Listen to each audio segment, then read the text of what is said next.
Hello दोस्तों, कैसे हो आप सभी। आशा होगी सभी ठीक होंगे। सभी अपनी हेडफोन उठाई और स्टोरी का मजा लीजिए। जो इस चैनल पर नए ऐसी और वीडियो के लिए प्लीज चैनल सब्सक्राइब कर दीजिए। जिस किसी भाई ने पार्ट 1 नहीं देखा हो, डिस्क्रिप्शन में लिंक है, क्लिक करिए और पार्ट 1 का मजा लीजिए। तभी समझ में आएगी आप सभी को यह स्टोरी। पार्ट 2 है यक्षिणी की कहानी। ऐसे ही एक रात हॉस्टल के दोस्त महफिल सजाए बैठे थे और बातें कर रहे थे।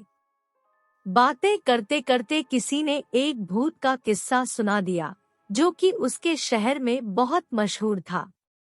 अब तो जैसे कि भूतों के किस्सों की बाढ़ आ गई।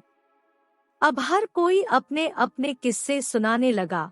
जब कोई भी किस्सा सुनाता तो बाकी के लोग बड़े गौर से सुनते। सबको बड़ा मजा आ रहा था। कुछ किस्से सच लगते थे तो कुछ फसाने, कुछ तो दोस्तों ने शायद मन से ही बनाकर सुना दिए थे। एक एक कर जब सब ने किस्से सुना दिए तो बारी आए विद्यार्थी शर्मा की।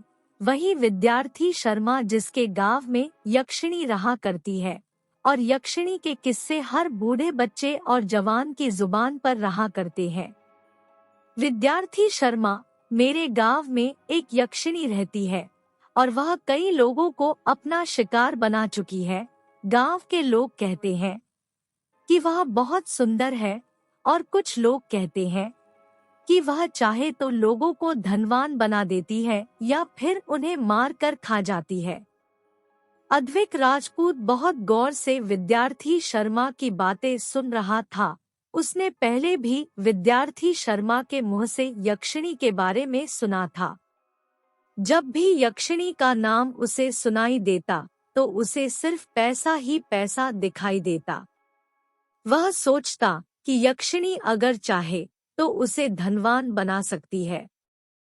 जल्दी से जल्दी धनवान कौन नहीं बनना चाहता, यही चाहत अद्विक की भी थी।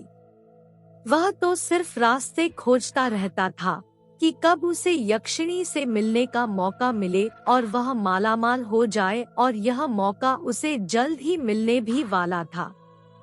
कॉलेज टाइम में अक्सर दोस्त एक दूसरे के घर चले जाया करते हैं।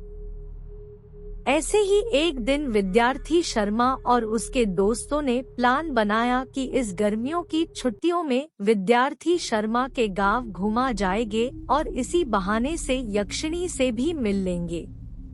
इस बात से सबसे ज्यादा खुश तो अद्विक था, क्योंकि वह तो खुद ही यक्षिणी से मिलना चाहता था। एग्जाम खत्म होने के बाद गर्मी की छुट्टियां शुरू हो गई थी। सभी हॉस्टल बॉयज अपने अपने घर लौट रहे थे और यहाँ विद्यार्थी शर्मा और उसके 4 दोस्त अद्विक, विहान, रोहन और निकुंज विद्यार्थी शर्मा के घर जा रहे थे। सभी लोग ट्रेन में बैठकर विद्यार्थी शर्मा के गांव की ओर रवाना होते हैं। वे पहले ट्रेन फिर बस से सफर करते हुए अगले दिन सुबह विद्यार्थी शर्मा के घर पहुंचते हैं। सभी सबसे पहले विद्यार्थी शर्मा की मां से मिलते हैं। विद्यार्थी शर्मा के माता पिता और दादा दादी सभी को बड़ा प्यार करते हैं। विद्यार्थी शर्मा की मां उनका मनपसंद खाना बनाती है।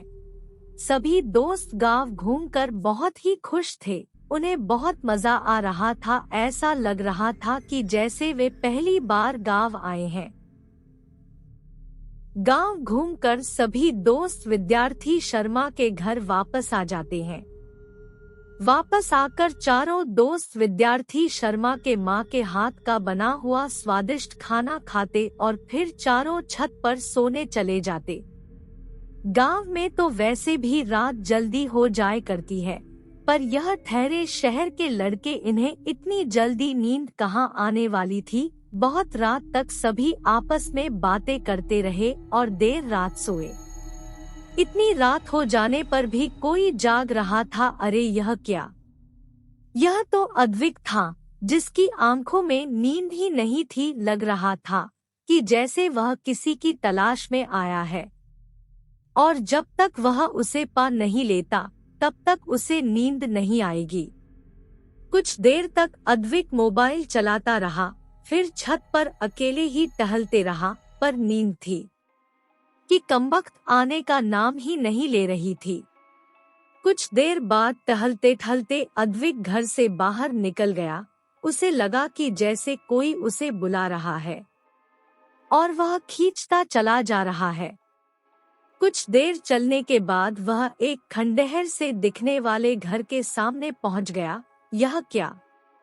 यह तो यक्षिणी का घर था और वह मधुर सी आवाज इसी घर से आ रही थी और इसी आवाज के पीछे अद्विक खिंचा चला आया। अंधेरी रात में डरावने से दिखने वाले इस घर में घुसने की हिम्मत कोई पागल ही कर सकता था और अद्विक तो वैसे ही यक्षिणी से मिलने के लिए पागल है। वह तो खुद चाहता था कि वह यक्षिणी से मिले और उसे वह मौका मिल गया था। यक्षिणी खुद उसे गागा कर बुला रही थी। 2 पल ठहरने के बाद अद्विक उस खंडहर से दिखने वाले घर में घुस गया। दरवाजा कर्कश आवाज के साथ खुलता है। अद्विक उस घर में अंदर पहुंचकर चारों तरफ अंधेरा है, कुछ भी दिखाई नहीं दे रहा। अद्विक बहुत कोशिश करता है लेकिन उसे कुछ दिखाई नहीं देता और वह गाने की आवाज भी अब बंद हो गई थी। अद्विक अपनी जेब को टटोलता है और अपना मोबाइल निकालता है। मोबाइल की टॉर्च जलाकर अपने आसपास देखने की कोशिश करता है। कमरे में चारों तरफ जाले लगे हुए थे।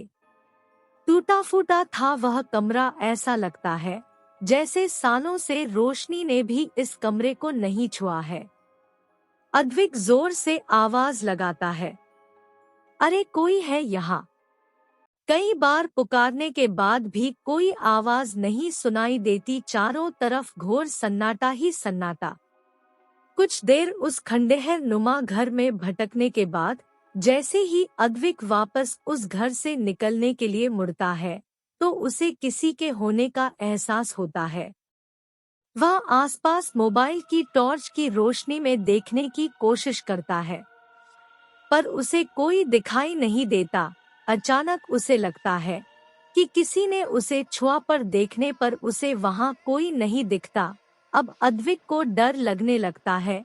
उसकी सांसें अब तेज हो चली थी। अद्विक को एक परछाई दिखाई देती है। अद्विक उस परछाई को मोबाइल की रोशनी में देखने की कोशिश करता है पर वहां कोई दिखाई नहीं देता। अचानक से उसके मुंह के सामने यक्षिणी खड़ी हो जाती है। लाल चोला, लाल लाल मोटी सी बिंदी और लाल लिपस्टिक देखने में यक्षिणी बहुत ही भयानक थी और वह भयावह हंसी के साथ मुस्कुरा रही थी। अद्विक सुन्न हो गया। उसे सुध-बुध ही नहीं रही थी। पल भर के लिए अद्विक डर से यक्षिणी की तरफ देखता है और फिर दीवार को खून से लाल देखकर होश उड़ जाते हैं। पार्ट 3 के लिए जल्दी से जल्दी सब्सक्राइब कीजिए। आज की मजदूरी यहीं ख़त्म करते हैं। अगर वीडियो पसंद आई हो तो लाइक करो, कमेंट करो, शेयर करो। मुझे नहीं पता आपने कैसे करना है, मुझे 1 मिलियन व्यूज़ चाहिए।